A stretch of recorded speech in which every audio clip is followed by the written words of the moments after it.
వాళ్ళకి ఇప్పుడు రోజులు దగ్గర కనీసం 100-200 మందికి ఇవ్వడం అంటే నరకం వాళ్ళకి.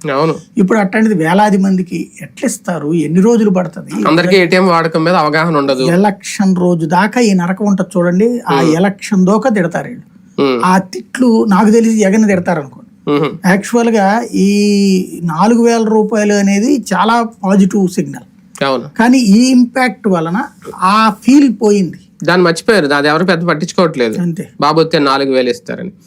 ప్రజలు నమ్మితే మేనిఫెస్టోని, జనసేన నమ్మితే, లేదంటే టీడీపీ వాళ్ళు ఎలాగ నమ్ముతారు? వీళ్ళందరూ నమ్మినా కూటమిలో భాగస్వామ్యంగా ఉన్న భారతీయ జనతా పార్టీ ఎందుకు నమ్మలేకపోతుంది?